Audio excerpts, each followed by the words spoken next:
नमस्कार, मैं हूं मृत्युंजय कुमार झा और आपकी खबर आपका फ़ायदा में आपका स्वागत है।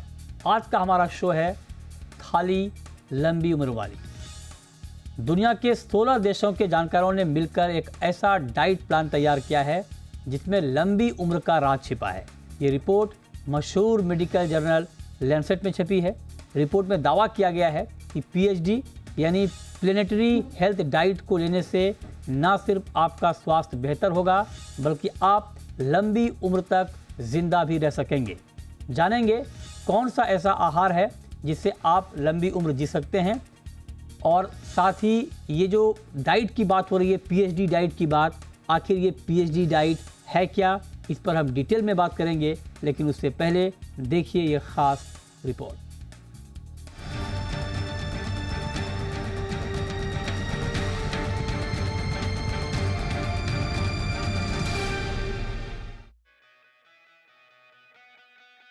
हर कोई लंबी उम्र और अच्छी सेहत चाहता है, लेकिन इसका राज कम ही लोगों को पता है।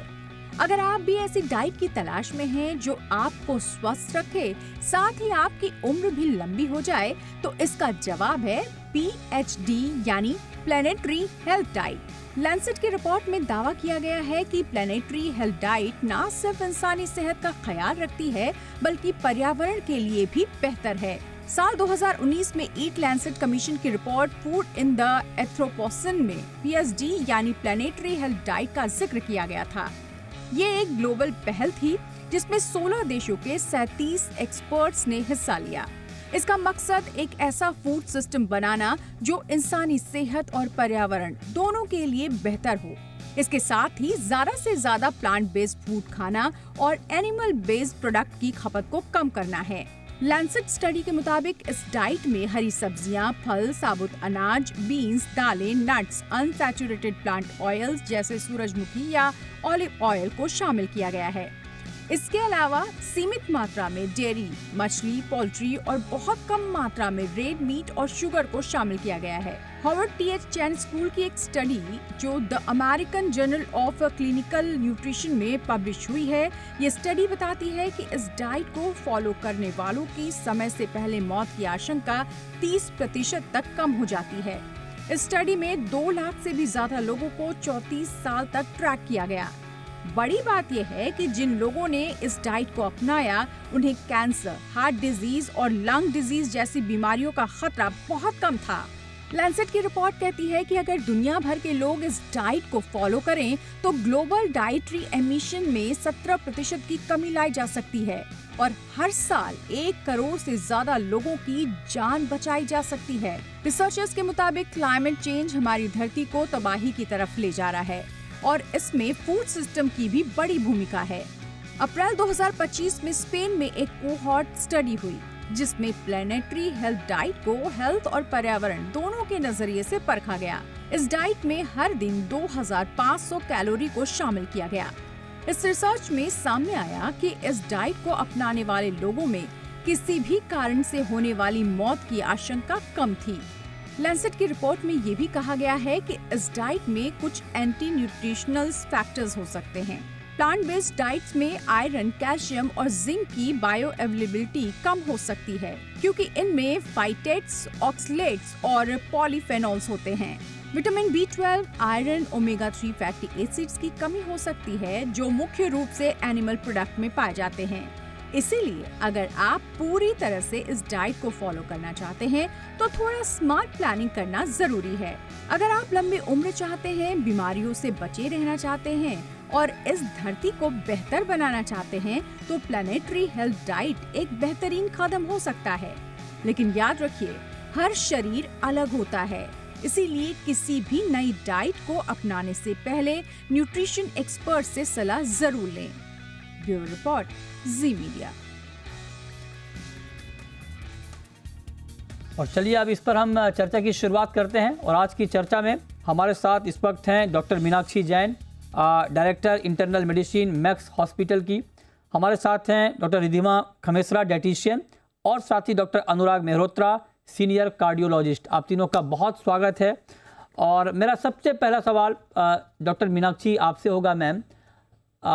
अच्छा मैं आपके पास आऊँगा, लेकिन मेरा, अच्छा चूँकि आप डाइटिशियन हैं डॉक्टर रिधिमा, तो मेरा पहला सवाल आपसे ही होगा कि पहले तो आप हमारे ऑडियंस को ये समझाइए कि ये पीएचडी की जो हम बात कर रहे हैं बार बार अपनी रिपोर्ट में भी हमने दिखाया है, पीएचडी डाइट, प्लेनेटरी डाइट आखिर है क्या? क्वेश्चन है। Planetary means not plants but planet as a whole. हम बहुत पहले से मेडिटेरेनियन डाइट के बारे में सुनते आ रहे हैं, पर क्या हुआ, उसी का एक एक्सटेंशन प्लांट बेस्ड फूड्स और उससे रिलेटेड कार्बन एमिशंस को कम करके एनवायरमेंट रिलेटेड अपन जो टेक केयर करते हैं वो प्लानिटरी हेल्थ डाइट है। देखिए, जब भी हम डाइट प्लान्स की बात करते हैं ना, हम कंज्यूमर के पॉइंट ऑफ व्यू से बात करते हैं, यानी आपकी डाइट प्लान क्या है, हमारा डाइट प्लान क्या है, पर हम भूल जाते हैं कि उसके पीछे एक बहुत इंपॉर्टेंट एस्पेक्ट है, प्रोडक्शन, प्रोसेसिंग एंड डिस्ट्रीब्यूशन। वो भी एक बहुत इंपॉर्टेंट सेगमेंट है, वहीं से हमारा ग्रेन क्वालिटी इंप्रूव होता है। देखा गया अभी कुछ टाइम से कि हमारा जो एक्चुअली कैलोरी इनटेक है वो तो पॉपुलेशन के साथ सिस्टम से इंक्रीज हो रहा है, पर फिर भी डाइवर्सिटी बहुत ज्यादा है। डाइवर्सिटी क्यों बहुत ज्यादा है? क्योंकि प्रोसेस्ड फूड्स और बहुत सारे अदर जीरो कहते हैं ना, जीरो न्यूट्रिएंट फूड्स बढ़ गए हैं आपकी डाइट में। उसके लिए ये एक actually eat and Lancet community commission ने एक बहुत अच्छा मुहिम ऑर्गेनाइज किया। उसका पर्पस ये था कि हम एक ऐसा एक स्ट्रैटेजिक डाइट प्लान बनाए जिससे 2050 तक हम अगर लेके चलेंगे तो हम अप्रोक्सीमेटली 11 बिलियन लोगों को हेल्दी कर सकेंगे। और उसके अलावा खाली यहाँ पे यही गेम नहीं है, ये गेम इनका है कि टोटल हमारा जो डेथ होता है एवरी ईयर 1 करोड़ लोग जो because of cancer, lung diseases, heart diseases या ऐसी लाइफस्टाइल बीमारियों के ग्रस्त होते हैं जो खाने के कारण होता है, वो भी हम टेक केयर कर सकते हैं। एज पर दिस मिशन, पहले तो कहते हैं कि कितने लोग बोलते हैं कि ये हम कर भी पाएंगे, नहीं कर पाएंगे, बट हमारे पास इतना सफिशिएंट डेटा है कि अगर हम स्लोली माइग्रेट करें with the right government approach, with the right policies, नहीं नहीं मैम, हम एक बहुत हेल्दी आप जो बात कह रही हैं, कर सकते हैं। सो इट इज नॉट आप जो बात कह रही हैं, एक मिनट मैं आपको रोकूंगा, प्रोड्यूसर एंड आल्सो एक मिनट मैं आपको रोकूंगा। प्रोडक्शन जो बात आप कह रही हैं वो ठीक है अपनी जगह, लेकिन मैं सिंपली आपसे ये पूछना चाह रहा हूँ कि जब हम पीएचडी थाली की बात, आप जरा इजी लैंग्वेज में बताइए हमारे ऑडियंस को, और कि जो दो, मैं बाद में कुछ और इस पर सवाल पूछूंगा, लेकिन पहला सवाल अगर आसान भाषा में किसी को समझना हो कि प्लेनेटरी डाइट क्या है, इजी लैंग्वेज में उनकी थाली में क्या क्या आइटम होने चाहिए, बताइए। अपन थाली के हिसाब से ही चलते हैं। अगर आपकी थाली को लेके चले ना, आधी जो थाली है आपकी वो फ्रूट्स एंड वेजिटेबल से होनी चाहिए, यानी आपकी दिन का जो कंजम्पशन है फ्रूट्स और वेजिटेबल्स का मिनिमम 5 सर्विंग्स होना चाहिए, यानी 500 ग्राम तक। सिमिलरली आप कार्बोहाइड्रेट है जो अपन रोटी कहते हैं, रोटी चावल, वो होल ग्रेन लेना है, मतलब आप रिफाइंड चावल की जगह, रिफाइंड ग्रेन्स की जगह होल ग्रेन लीजिए, यानी जौ, बार्ले, हमारे प्रधानमंत्री जी का मिलेट्स का योजना, ये सब आप यूज कर सकते हैं, पर इनका जो क्वांटिटी है 232 ग्राम तक होना चाहिए। फिर आते हैं हम स्टार्ची वेजिटेबल्स पे, जैसे हमारे ट्यूबर्स हो गए, आलू हो गया, इनको जो हमारा प्रोपोर्शन है वो 50 ग्राम तक होना चाहिए। इसमें एक बहुत इंपॉर्टेंट एस्पेक्ट है कि जो प्रोटीन है, ज्यादातर हम मानते हैं कि प्रोटीन एनिमल फैट से ज्यादा आता है, ये बिल्कुल उसको रिड्यूस कर देता है। इसके हिसाब से 0 से 14 ग्राम तक, मतलब या तो बिल्कुल ही ना हो, अगर हो तो 14 ग्राम आप प्रोटीन कंज्यूम कर सकते हैं डेली रिक्वायरमेंट। ये आपने बहुत बढ़िया बताया। अगर आप एवरेज लेके चले तो हफ्ते में एक बार आप एनिमल प्रोटीन खा सकते हैं। ये आपने अच्छा बताया मैम, ये आपने अच्छा बताया, ये आपने अच्छा बताया, लेकिन चूंकि जब हम लंच लेते हैं या डिनर लेते हैं तो कोई भी व्यक्ति उस वक्त ये मेज़र नहीं कर पा रहा होता है कि हमने जो अगर 2 रोटी ली है तो उसमें कितना कार्ब्स है, या अगर हमारी थाली में मान लीजिए कुछ सैलेड हैं या कुछ फ्रूट्स हैं तो उसमें कितनी मात्रा है फाइबर की। अगर आप ये बता पाएँ कि भाई लंच में कितनी रोटी कितना चावल और डिनर में कितनी रोटी कितना चावल, तो थोड़ा लोगों को ये मेज़र करने में आसानी होगी कि भाई हमें 2 रोटी खानी है, 1 रोटी खानी है, आलू की मात्रा कितनी होनी चाहिए, प्रोटीन दाल 1 कटोरी या 2 कटोरी, अगर इस तरह से आप बता पाएं थोड़ा सा समझेंगे तो 1 कटोरी जो होती है अप्रोक्सीमेटली 100 ग्राम तक का मेजरमेंट है, ठीक है। अगर आपकी पर मील की रिक्वायरमेंट लेते हैं तो 1 कटोरी आपकी दाल या लेग्यूम्स जैसे चना, छोला, राजमा, इन सब में से कुछ ना कुछ प्रोटीन होना चाहिए, ठीक है। अगर आप एनिमल प्रोटीन लेते हैं तो वो आधी से भी मतलब 1/4 कटोरी जितना होना चाहिए। अच्छा। आपका 50 ग्राम, मतलब अगर आप एक थाली लेते हैं, नॉर्मल एवरेज ठीक थाली है। लेके चलते हैं, उसमें से आधा पोर्शन आपका फ्रूट्स और वेजिटेबल का कंजम्पशन होना चाहिए, यानी आपकी हम्म, जो सब्जियां हैं ठीक और है। जो फल है वो आधी प्लेट तो वो ढकनी चाहिए। राइट। फिर अगर आप राइट। रोटी की मात्रा लेते हैं, ठीक है, आपका एक फल का 40 ग्राम का होता है, हम्म, आपको 250 ग्राम तक अलाउड है, यानी आप दिन के 4 से 5 फल के कंज्यूम आराम से कर सकते हैं। अच्छा, ठीक है। ये हुई और ना फिर बात। वहीं पर चावल की मात्रा लेते हैं तो 2 प्लेट चावल आप सुबह शाम में मिला के ले सकते हैं, यानी हाँ, 5 फल के या 2 ऐसे करके चल सकते हैं। बहुत बढ़िया। सिमिलरली अगर आपको आलू बहुत पसंद है, हम्म। पर आलू आप एक मील में आधी कटोरी तक कंज्यूम कर सकते हैं। हम्म। इस तरह से अगर आप लेके चलेंगे एक पूरा का पूरा चार्ट बढ़िया। है, मतलब कि आप ये कितना क्या-क्या कंज्यूम कर सकते हैं। राइट, ये और आपने आपने घी बढ़िया आप अपने समझाया मैम, ये आपने बहुत बढ़िया समझाया। लेकिन अब मीनाक्षी मैम, मैं आपसे पूछना चाहता हूँ कि इस रिपोर्ट में लंबी उम्र का कनेक्शन जोड़ा गया है आपकी डाइट से। तो मैं आपसे जानना चाहता हूँ, चूँकि इसके ऊपर बहुत सारी बातें भी की गई हैं, किताबें भी लिखी गई हैं। जापान में बहुत मशहूर वो जापानी एक बुक है इकागाई, उसमें कहा गया 80-20 का रूल फॉलो करते हैं जापानीज़, कि आप थोड़ा कम खाएं, मतलब 80% खाएं, 20% खाली रखें पेट। आप ज़रा बताइए कि क्या वाकई अगर आपकी थाली हेल्दी रहती है तो उसका उम्र से बहुत गहरा नाता है, और अगर कोई हेल्दी डाइट फॉलो करता है जो मैम ने अभी बताया, रिद्धिमा जी ने, तो क्या ये पर्याप्त है आपकी लंबी उम्र के लिए, या एक बड़ा रोल प्ले करता है लंबी उम्र में? बिल्कुल ठीक कहा। आजकल जो कॉन्सेप्ट है, जो इंटरनेशनल कॉन्सेप्ट है, तो ये कॉन्सेप्ट है एनवायरमेंटल फ्रेंडली डाइट का या प्लानिटरी डाइट का। प्लानिटरी डाइट का मतलब है कि ये प्लैनेट के लिए हेल्दी डाइट है। इसका मेन जो है कि आप प्लांट बेस्ड डाइट खाएं, एनिमल बेस्ड डाइट कम लें, आप एनिमल प्रोडक्ट्स कम खाएं। तो नॉन वेजिटेरियन प्रोडक्ट, पर्टिकुलरली जो प्रोसेस्ड मीट है या रेड मीट है, उसका सेवन कम करें। अगर आप कम एनिमल प्रोटीन खाएंगे, ज़्यादा प्लांट बेस्ड डाइट खाएंगे और क्वांटिटी वाइज कम खाएंगे, जितनी आपकी बॉडी रिक्वायरमेंट है उतना ही खाएंगे, उससे एक्सेसिव नहीं खाएंगे, और उससे थोड़ा सा पार्शियली कम खाएंगे, उससे आप 80-90% ऑफ बॉडी रिक्वायरमेंट के हिसाब से ही खाएंगे, और प्लांट बेस्ड डाइट खाएंगे और बैलेंस्ड डाइट खाएंगे और रेड मीट को अवॉइड करेंगे, तो आपकी लॉन्गिविटी ऑफ लाइफ ज़्यादा होगी। अच्छा। तो प्लानिटरी डाइट ना ही सिर्फ एक तो ह्यूमंस के लिए अच्छी है, बट पूरे प्लैनेट पे भी उसका लोड कम पड़ता है। कंजप्शन और उसका मीट प्रोसेस करने के पैरामीटर्स, एनिमल्स पे जोर, ये कम होता है। तो प्लानिटरी डाइट में मेनली है कि हम एनिमल बेस्ड प्रोटीन कम लें, इवन डेयरी प्रोडक्ट भी कम लें, और ज़्यादा हमारी डाइट में जैसे राजमा, बीन्स, छोले, चने, soybean, tofu, fruit, vegetable, fibre, millet, इसकी मात्रा ज़्यादा हो।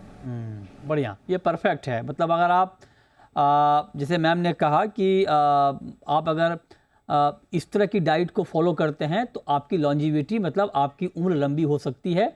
और डाइट फॉलो करने के साथ साथ बहुत ज़रूरी है कि आपकी जितनी भूख है उससे थोड़ा कम खाएं, तो उससे आपकी सेहत और बेहतर रहेगी। ये दो बात क्लियर हो गई। अब मैं डॉक्टर अनुराग मेहरोत्रा जी, मैं आपके पास आना चाहता हूं। सर, आप कार्डियोलॉजिस्ट हैं, आप ज़रा बताइए कि प्लानिटरी डाइट का हार्ट से क्या कनेक्शन है। अगर कोई इस डाइट को फॉलो करता है, अपनी डाइट में ज़्यादा फल सब्जी सैलेड की मात्रा रखता है, और कोई अगर नहीं रखता है, तो उसका दिल से क्या कनेक्शन है सर? ये जो कॉन्सेप्ट प्लानिटरी हेल्थ डाइट वाली बात है, वो शुरू इसीलिए हुआ है कि क्रोनिक नॉन कम्युनिकेबल डिजीज इतनी ज्यादा बढ़ गई हैं, इनके हेल्थ सिस्टम पे लोड इतना ज्यादा है कि उसका कारण क्या है। हार्ट प्रॉब्लम हो, ओबेसिटी हो, कैंसर हो, सीओपीडी हो, जितनी ज्यादा ये बढ़ गई हैं, उसका मेन कारण ही है कि जो हमारी डाइट है। हम धीमे धीमे हेल्थ इंडस्ट्री की जो प्रैक्टिसेस हैं रही हैं इंडस्ट्रियलाइजेशन के बाद से, कि ज्यादा से ज्यादा फूड अवेलेबल हो, जो बहुत लंबे समय तक खराब ना हो, उसके टेस्ट ठीक रहे, उसकी वजह से जो उसमें एडिटिव यूज हुए या प्रिजर्वेटिव यूज हुए, उनसे धीमे धीमे बहुत ज्यादा नुकसान होने लगा। हर तरह का खाना हर जगह मिलने लगा, जिसकी वजह से कि आपके जीन्स उस खाने के लिए एक्सेप्टेबल, वो खाना आपके जीन्स को है कि नहीं, इससे कोई मतलब नहीं रह गया। तो it is basically return back to basics. दूसरा इशू जो डॉक्टर भी कह रही थी कि दिस इज प्लानिटरी डाइट, उसका मतलब ये है कि this diet aims to conserve the planetary environmental balance as well as giving the proper balanced food to humans. उसका मतलब ये है कि जो भी डाइट जहां हम लोग रह रहे हैं वहां पे क्या क्या कैसे कैसे पैदावार हो रही है उसके अकॉर्डिंग हमारी डाइट को प्लान करना, जिसमें मेनली प्लांट बेस्ड डाइट हो। तो एनिमल बेस्ड डाइट के सबसे बड़े मीथेन फुटप्रिंट्स बोलते हैं सब, कि जो भी आप मीट अगर होते हैं तो वो सब जितने जहां से ये सब आता है, जैसे आपका बीफ है, पोर्क है, सारी चीज वो सब लोग खाते क्या है, वो सब ग्रास है या प्लांट बेस्ड चीज खाते हैं। उसके बाद अगर कन्वर्जन फॉर्मूलाज हैं, बहुत काफी स्टडीज भी हुई हैं, तो उनका मीथेन फुटप्रिंट मतलब इतना ज्यादा खाने के बाद एक थोड़ा सा मीट बनता है वो आप खाते हैं और उसके खाने के बाद आपका सिस्टम उसको एडजस्ट नहीं करता। It is totally negative correlation for environment. तो हम लोग अगर प्लांट बेस्ड खाना खाएं तो उसकी वजह उस प्लांट बेस्ड खाना खाने से हमारी जितनी ये प्रॉब्लम्स हैं, चाहे आपकी ओबेसिटी हो, हार्ट हो, सीओपीडी हो या कैंसर हो, उनको ये सिर्फ सिंपली आप डाइट इंप्रूव करने से काफी हद तक बच सकते हैं। जैसे आपकी स्टडी ने शो किया है, राइट, जिन्होंने लगातार फॉलो किया है 30% तक उसमें गिरावट आई है, इसमें कोई शक भी नहीं। मैं again I will say it is returning back to basics. हम जानते हैं कि हमारे लिए ठीक क्या है। बिल्कुल। आजकल की जो परेशानी है that is process food. Process food क्या है? प्रोसेस फूड ये जो बेसिकली विकृति वर्ड होता है हिंदी में, ये जो हमारी फूड इंडस्ट्री उसकी विकृति है। वो अपने प्रॉफिट्स बढ़ाने के लिए इतना ज्यादा उन्होंने फूड हैबिट बिगाड़ दी है कि लोगों को असर अब उसमें आना शुरू हुआ है। तो अब हम लोग उस बात से जाग रहे हैं और हम सोच रहे हैं हमें क्या करना चाहिए। In that direction this initiative is really very good and will go a long way in improving the things. And this is said to be the best diet. It is comparable to the Mediterranean diet which is supposed to be best for the heart. Okay, perfect. ये आपने बढ़िया बताया, समझाया। लेकिन अब सवाल ये है, ये बात क्लियर हो गई कि आपको प्लांट बेस्ड अगर आप चीज़ें खाते हैं तो आपकी सेहत के लिए कितना फ़ायदेमंद है, आपकी उम्र कितनी लंबी हो सकती है, आप कितना हेल्दी रह सकते हैं। लेकिन अब सवाल ये है कि अगर आपकी थाली प्लांट बेस्ड वाली होगी तो उसका स्वरूप क्या होना चाहिए? मतलब कई बार होता है कि भाई प्लांट बेस्ड तो है लेकिन आप बहुत ज़्यादा उसमें स्पाइसी खाते हैं, बहुत ज़्यादा अपनी सब्जी में मसालों का इस्तेमाल करते हैं, सैलड में अलग अलग ऑयल का इस्तेमाल करते हैं, तो क्या वो आपके लिए नुकसानदायक है? मतलब आपकी प्लांट बेस्ड थाली, पीएचडी थाली आपकी कैसी होनी चाहिए? इस पर बात ब्रेक के बाद आप बने रहिए हमारे साथ।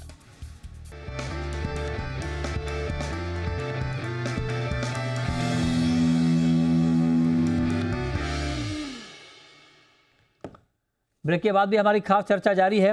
अब रिद्धिमा मैम, आप जरा हमें ये बताइए कि आप सबने ये बात कही कि भाई प्लांट बेस्ड फूड अगर आप खाते हैं तो आप ज़्यादा हेल्दी रह पाएंगे, लेकिन उसका फार्मूला क्या होना चाहिए? जैसे थाली में अगर मान लीजिए सब्जी की मात्रा ज़्यादा हो, ठीक है, लेकिन अब क्या वो बॉइल्ड सब्जी होनी चाहिए या ठीक है आप तेल मसाले में भी बनाते हैं तो चलेगा?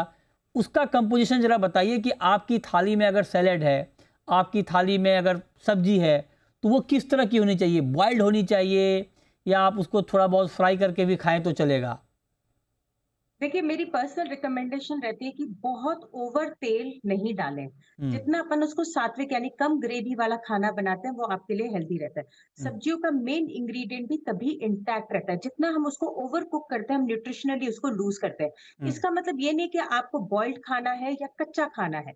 इसका मतलब ये है कि आपको सिर्फ उतना ही पकाना है जितना रिक्विजिट है, ओवर कुक नहीं करना है। मसालों का टेक्निकली इस डाइट में कोई प्रॉब्लम नहीं है, लैंसेट के हिसाब से कोई इशू नहीं है। इनफैक्ट स्पाइसेस एंड हर्ब्स कई बार हमारी इम्यूनिटी बूस्टर की तरह भी वर्क करते हैं। इम्पोर्टेंट तेल है। ये जो ईट लैंसेट कमेटी है ये कहती है कि आप 40 ग्राम तेल यानी 3 चम्मच आप तेल बड़े चम्मच यूज कर सकते हो पूरे दिन के अंदर। पूरे दिन के अंदर 3 चम्मच करो तो आपको कुकिंग इस तरह से प्लान करने की। नहीं मैम, एक मिनट रिद्धिमा जी, एक मिनट, आपने अच्छी बात की। आपने कही 3 चम्मच तेल आप पूरे दिन में इस्तेमाल कर सकते हैं, लेकिन 3 चम्मच तेल में क्या 3 सब्जी बन सकती है अलग अलग? और अगर अलग अलग मान, चूंकि आप ये इस रिपोर्ट में ये कहा गया कि जितना ज़्यादा आप सब्जी खाएं, वेजिटेबल खाएं, उतना अच्छा है। तो अगर मान लीजिए किसी को कोई 3 अलग अलग सब्जियां अपनी थाली में रखना चाहता है तो क्या तीनों, मतलब फिर सब हर सब्जी के लिए 1 चम्मच तेल? नहीं, 3 चम्मच तेल पर पर्सन की पूरे दिन की रिक्वायरमेंट है। पर जितना पर्सन। आप तेल बढ़ा रहे हो तो आप फैट भी तो बढ़ा रहे हो ना अपनी बॉडी में। फिर आपको कॉन्ड्री डिजीजेस का इश्यू रहता है। तो अगर आपको सब्जियां ज्यादा पसंद है तो आप अपनी एक मेन सब्जी करके थोड़ा सा सेमी कुक, जैसे स्टर फ्राई सब्जी अच्छा, जिसमें तेल की मात्रा बहुत कम होती है, ठीक बूंद है। भर तेल से भी आप यूज कर सकते हैं, हम्म। वो आप कंज्यूम कर सकते हैं। एक राइट। नया प्रोसेस आया है, आप अगर देखें तो, हाँ। जिसको कहते हैं बॉइल्ड सब्जियों को। करना क्या होता है, हम्म। हल्का सा सेमी बॉइल्ड सब्जियां के, ताकि वो कच्ची कच्ची रहे, अध कच्ची रहे। फिर एक हम्म। फ्राइंग पैन लिया, उसमें उन्हीं सब्जियों को आपने हिला दिया अच्छे से मसाले डाल के। उसमें हम्म। याद रखिएगा ऑयल आप बिल्कुल भी नहीं डाल रहे, तो थोड़ा सा सब्जियां क्या क्रिस्प हो जाएंगी बिना तेल अच्छा। के। पानी में बनी हुई सब्जियों का ये प्रोटोकॉल है। इससे अच्छा। आपको सब्जियों का स्वाद भी आएगा और तेल की मात्रा बिल्कुल भी नहीं लगेगी। ये मैं सिर्फ एक एड ऑन बता रही हूँ बिल्कुल। उन लोगों के लिए, उन जनों के लिए जिनको सब्जियां ज्यादा पसंद है खाने में। राइट। तो एक सब्जी आप नॉर्मल कुक करिए, एक ऐसे सौते कर सकते हैं जिसमें zero oil and water based cooking से कर सकते हैं। राइट। बाकी राइट। की मात्रा सैलेड रखिए। तो अगर आप प्लेट की कॉम्पोजिशन लेते हैं तो आधी प्लेट, कम से कम 1/2 प्लेट जो आपकी, वो सब्जी और फ्रूट से होनी चाहिए। पर फ्रूट की मात्रा सब्जियों से कम, सब्जियां ज्यादा होनी चाहिए। ठीक यानी बात है। 300 ग्राम सब्जियां हाँ। और 200 ग्राम फ्रूट, वही चलिए, आपका कंजम्पशन है। ये बहुत क्लियर हो गया। ये है। Right ma'am, right. अब मीनाक्षी मैम, आप जरा बताइए कि अब ये डाइट की बात हम कर रहे हैं, अब जरा आप हमें ये बताइए कि रात की थाली कैसी होनी चाहिए, मतलब डिनर की थाली कैसी होनी चाहिए, लंच की थाली कैसी होनी चाहिए और ब्रेकफास्ट की थाली कैसी होनी चाहिए, मीनाक्षी मैम? डॉक्टर मीनाक्षी। कि आप जो भी डाइट ले रहे हैं उसको इस हिसाब से रखिए कि डिनर की जो क्वांटिटी है ना वो लीस्ट होनी चाहिए। हमें बहुत ही लाइट डिनर करना चाहिए और डिनर हमें अर्ली कर लेना चाहिए। अगर आप डिनर का टाइम जो है सनसेट से पहले रखते हैं, मतलब सूर्यास्त से पहले रखते हैं, तो बॉडी के लिए बहुत हेल्दी होता है। बट अगर आप लेट भी डिनर कर रहे हैं तो कोशिश करिए आपके सोने के बीच में और डिनर के बीच में 2 घंटे का गैप ज़रूर हो। ठीक है। और डिनर का जो क्वांटिटी है वो कम होना चाहिए। आपका ब्रेकफास्ट और लंच कंपैरेटिवली डिनर से हैवी होना चाहिए। ठीक है। डिनर में अगर आप लेते हैं तो कार्बोहाइड्रेट का इंटेक कम होना चाहिए, प्रोटीन की मात्रा होनी चाहिए। प्रोटीन आपको हर एक मील में इंक्लूड करना है। तो अगर आप पीएचडी डाइट पे जाते हैं तो प्लांट बेस्ड प्रोटीन में आप सोयाबीन, चना, राजमा, स्प्राउट्स, अंकुरित वेजिटेबल्स, ये आप यूज़ कर सकते हैं। डेयरी आपको कम से कम रखनी है, बहुत ज़्यादा नहीं रखनी डेयरी। तो बेसिकली होता है कि सफ़ेद चीज़ों की मात्रा कम होनी चाहिए। जैसे आपके खाने में टोटल एक दिन के खाने में आपकी नमक की जो क्वांटिटी है पूरे दिन के खाने में 1 चम्मच से ज़्यादा नहीं होनी चाहिए, सफ़ेद नमक की क्वांटिटी। सेम वे शुगर की क्वांटिटी आपके खाने में बहुत कम होनी चाहिए। चीनी आपको बिल्कुल नहीं खाना है। रिफाइंड शुगर ऑलमोस्ट अवॉइड करना है, बिल्कुल रिफाइंड शुगर नहीं लेना है।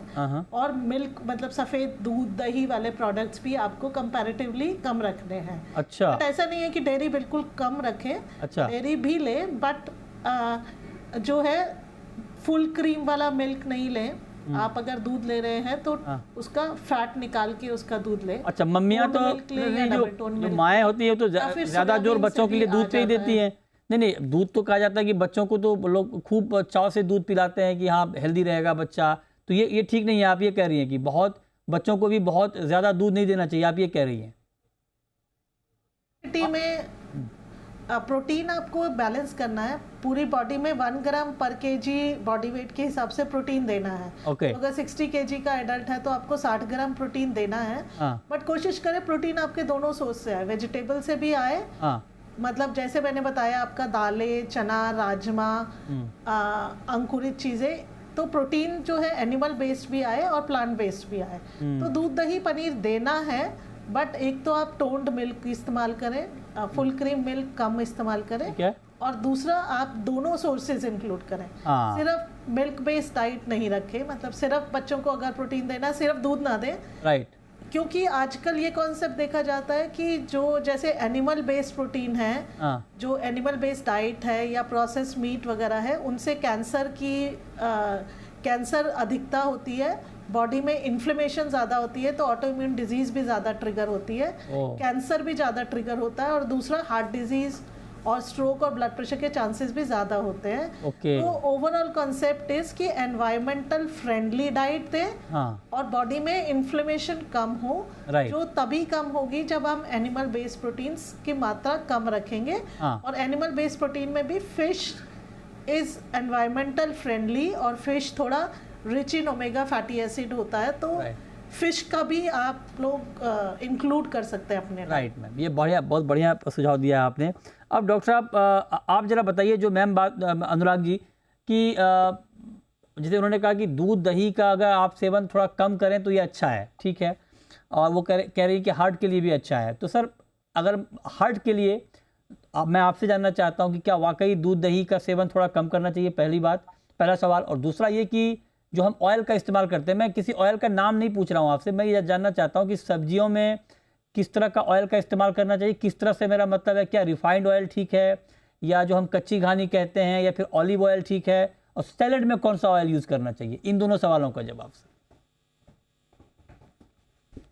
जो बात पोल्ट्री की हो रही है, ये तो एक तो प्लांट जो आपकी प्लेनेटरी डाइट के कॉन्सेप्ट है, तो दोनों कॉन्सेप्ट है कि एनिमल जो बेस्ड चीजें हैं पोल्ट्री यूज से रिलेटेड है, उसको जितना मिनिमाइज करेंगे तो ज्यादा एनिमल्स की जरूरत पड़ेगी, तो अगेन वही मीथेन फुटप्रिंट्स कम होते हैं। एक तो वो कॉन्सेप्ट है। दूध ले सकते हैं, ऑब्वियसली बात है, स्किम मिल्क लेना चाहिए, जो उसका मतलब ये होता है कि जो भैंस का दूध होता है, गाय के दूध का माना जाता है फैट कंटेंट, उसमें भी 6% के ऊपर होती है, तो वो निकला हुआ होना चाहिए। एक तो ये बात है। दूसरी बात जो आप पूछ रहे थे ऑयल्स का, जो आपने सवाल पूछा, सबसे अच्छा सवाल लगा मुझे कि सबसे बड़ी परेशानी उन चीज को रिफाइंड यूज नहीं करना था। नॉर्मल ऑयल जितने मस्टर्ड हो, सीड ऑयल, आपका ये सनफ्लावर ऑयल हो, सेफ्लावर ऑयल हो, या आपका ओलिव ऑयल हो, आप ये कुछ भी यूज कर सकते हैं, लेकिन ये प्रोसेस नहीं हो। दूसरी बात क्या है कि एक डिफरेंट तरह के ऑयल से लेते हैं आप साथ में, तो उससे बेटर रहता है कि डिफरेंट तरह के फैटी एसिड्स आपके साथ में जाते हैं। जो mono and poly unsaturated fatty acids होते हैं, दे हेल्प बॉडी। जो सैचुरेटेड फैटी एसिड होते हैं वो थोड़ा सा नुकसान देते हैं, जो घी में मिलते हैं आपके। तो मिक्सचर उसका जाएगा। मिक्सचर से मतलब कि आप हर तरह का घर में रखते हैं, किसी सब्जी में वो डाल लिया, किसी वो डाल लिया, एक ही तरह का रख सकते हैं, तो जब दूसरा लेके आए दूसरे तरह का ले आएंगे, तो मिक्सचर जाएगा, दैट विल हेल्प। तीसरी बात जो बात चल रही थी अभी, कि ये कॉन्सेप्ट जो पैदा हो रहा है कि प्लेनेटरी डाइट का, ये बेसिकली इट इज जो हमारा कंज्यूमरिज्म बहुत ज्यादा बढ़ गया है। इतने तरह की फूड डाइट्स हमारे पे, फूड की जो हमारे पे वैरायटी अवेलेबल है, जो चॉइसेस अवेलेबल हैं, उसकी वजह से परेशानी पैदा हो रही। तो जहां पर जो हम कह रहे हैं कि ये खाना चाहिए, तो ये चीज हमें मिलनी चाहिए मार्केट में, वो प्रॉब्लम है सबसे बड़ी इस समय। अगर जो डाइट के प्रेफरेंसेस हैं इस समय इतने ज्यादा जो गाइड होते हैं फूड इंडस्ट्री की, उसमें कमी आनी चाहिए। ये बहुत अच्छी चीज, ऐसा हो सकता है, लेकिन how can you implement this? We know it is good, ठीक बात। तो उसको होने के लिए जो अब आप जहाँ पे भी आप सामान खरीदते हैं, सामान जहाँ खाने का मिलता है, तो वहाँ चीजें अवेलेबल होनी चाहिए, उसमें लिखा होना चाहिए, सारी चीज होनी चाहिए। राइट, ये बहुत जरूरी है। चीजें इस तरह मतलब they are not polished, they are not processed, ये सारी चीज अवेलेबल हो और इंफॉर्मेशन हो, उसमें बहुत बड़ा गैप है इस समय। ये जो लोग जी, ये आपने सबसे बढ़िया बात कही सर। और कई बार इस तरह की जो प्लानिंग है या इस तरह का सुझाव इसलिए फ्लॉप हो जाता है कि वो इजीली एक्सेसिबल नहीं होता है। कि मान लीजिए आपको ऐसा सुझाव दे दिया गया और जो आपके आसपास अवेलेबल ही नहीं है। तो ये आपने बहुत महत्वपूर्ण कहा कि जो जहां आप रहते हैं उसके आसपास वो चीज़ें उपलब्ध होनी चाहिए, ये बहुत ज़रूरी है। और एक्सेसिबल होनी चाहिए, मतलब आपकी थाली ऐसी हो कि आप इजीली एक्सेसिबल हो, एफोर्डेबल हो, ये भी बहुत ज़रूरी है। कि मतलब आपने कुछ ऐसे महंगा सुझाव दे दिया कि वो कई बार फिर वो ग्राउंड पे इम्प्लीमेंट नहीं हो पाता है। बहुत शुक्रिया आप तीनों का हमारे साथ आज की इस खास चर्चा में जुड़ने के लिए और डिटेल में हमारे ऑडियंस को बताने के लिए कि आपकी थाली, लंबी उम्र वाली थाली कैसी हो सकती है, इसमें आपको क्या कुछ करना है। बहुत शुक्रिया। छोटा सा ब्रेक के बाद भी खबरें जारी हैं। नमस्कार।